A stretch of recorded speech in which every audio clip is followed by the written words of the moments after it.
What happens in the following case? A person gets up very early in the morning before the light of dawn, and then he washes his hands. And then he goes to sleep, for example. He learns a little bit, he goes to sleep, and then he gets up again. So the Shulchan Aruch says, Yesh listapek.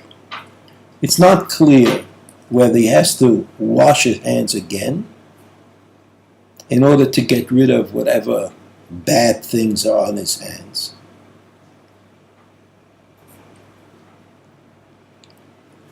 And the Ramah adds, the proper thing to do in such a case is to wash his hands, but not to make a bracha. So according to the Shulchan Aruch, he washed at the beginning of the day, the very beginning of the day. Then he went back to bed, and then we're not clear if he should wash again. So the Ramah explains to us, what we're not clear about is whether he should make a bracha.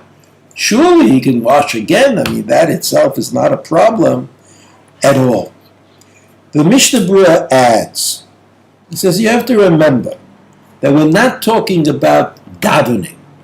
For davening, he says, the davening itself does not obligate me to wash if I've already washed. Even if he went to sleep and went to sleep before the dawn, and then he got up afterwards, then it's only because of the dirt on his hands, or the ruach ra'ah, the Shulchan Aruch calls it, the bad spirits. He says, nevertheless, he should not make a bracha the second time he washes his hands. So that means that also if you're in shul, many people in shul, in order to make sure, they wash again before davening. But if you've already washed at home, and you said the bracha al netilat yadayim, and you're only washing now because of the kedusha involved, because of the sanctity involved in davening, then you wash, but you don't make another bracha. So you have to understand that making a bracha has to be done with great certainty.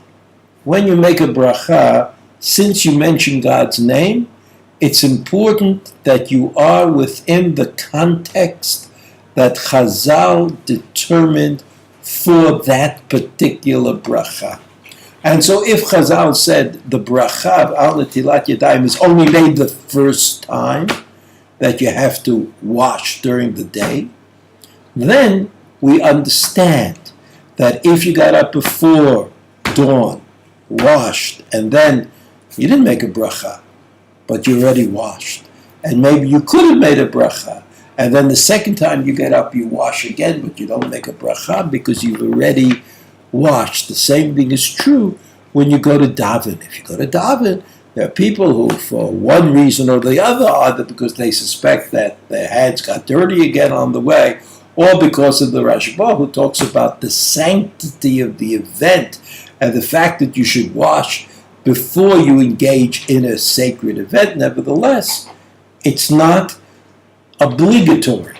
And since it's not obligatory, you certainly do not make the bracha al netilat yadayim at that time.